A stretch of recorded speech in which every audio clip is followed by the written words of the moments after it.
সমালোচনা করা খুবই সহজ কাজ। যদি মুরত থাকে আসেন, শার্টের হাত গুটিয়ে হ্যান্ডেল করে কেস পরে আদালতে মাঠে নামো, মানুষের জন্য কাজ করো, দেশের জন্য কাজ করো। বাংলাদেশের মানুষের মন অনেক বড়।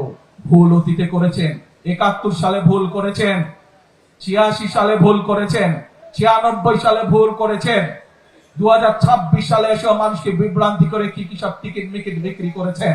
প্রিয় ভাই বোনেরা, আজকে এখানে দেখেছেন বিভিন্ন জন যারা বক্তব্য রেখেছে, তারা বলে গিয়েছে যে কিভাবে আমরা ঢাকা ১৭ এলাকার জন্য কাজ করছি, ঢাকা ১৭ এলাকার অবস্থানের উন্নয়নের জন্য কাজ করছি। তারা বলে গিয়েছে যে তাদের কিভাবে আমরা মানুষের উন্নয়নের জন্য এখানে কাজ করছি, মানুষকে স্বস্তি দেওয়ার জন্য কাজ করছি। এই যে আপনাদের পাশে এই গুলশান লেক আছে, বনের লেক আছে, এই লেক যদি পরিষ্কার করতে হয়, এই লেক পরিষ্কার করতে ৬ মাস সময় লাগবে না? যত ময়লা এর মধ্যে আছে, কাজে কোনো বক্তব্য রাখা খুবই সহজ কাজ। বছর ধরে কোটি মানুষের আস্থায় পাইপের বস আরএফএল পাইপ। সমালোচনা করা খুবই সহজ কাজ।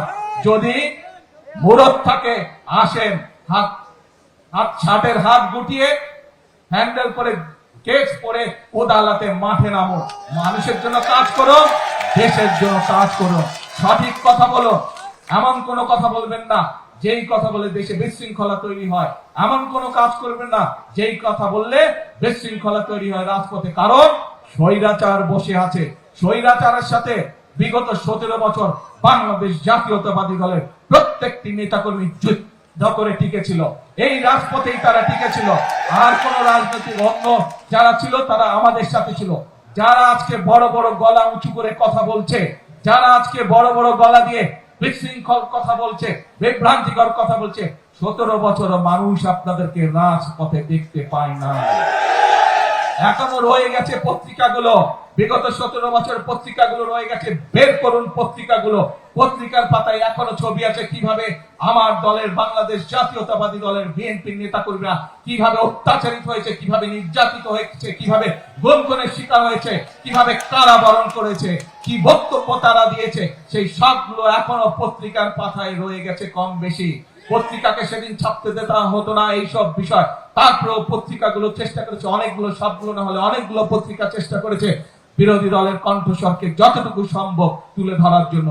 কিন্তু সেইখানে আমরা আজকে যারা বড় বড় কথা বলছে তাদের কোনো কথা সেখানে দেখিনি আমরা। কাজে বাংলাদেশের মানুষের মন অনেক বড়। ভুল অতীতে করেছেন, ৭১ সালে ভুল করেছেন, ৮৬ সালে ভুল করেছেন, ৯৬ সালে ভুল করেছেন, ২০২৬ সালে এসে মানুষকে বিভ্রান্তি করে কি কি সব টিকিট মিকিট বিক্রি করেছেন। আসেন, এইসব বিভ্রান্তি রাজনীতি থেকে বেরিয়ে আসুন, এইসব মিথ্যা রাজনীতি থেকে বেরিয়ে আসুন, এইসব উস্কানি দেওয়ার রাজনীতি থেকে বেরিয়ে আসুন। সত্যিকার ভাবে জনগণের কাজ হতে পারে, সত্যিকার ভাবে দেশ এগিয়ে যেতে পারে, এইরকম যদি কোনো পরিকল্পনা আপনাদের কাছে থাকে, এরকম যদি কোনো চিন্তা ভাবনা আপনাদের কাছে থাকে, উপরে টেবিলে উপস্থাপন করুন, সংসদে উপস্থাপন করুন, জনগণের সামনে উপস্থাপন করুন। সেই পরিকল্পনা যদি ভালো হয়, সেই পরিকল্পনা যদি বাস্তবসম্মত হয়, সেই পরিকল্পনা যদি দেশ এবং দেশের মানুষের উপকার করে, অবশ্যই আমরা সেই পরিকল্পনা অনুযায়ী কাজ করবো ইনশাআল্লাহ।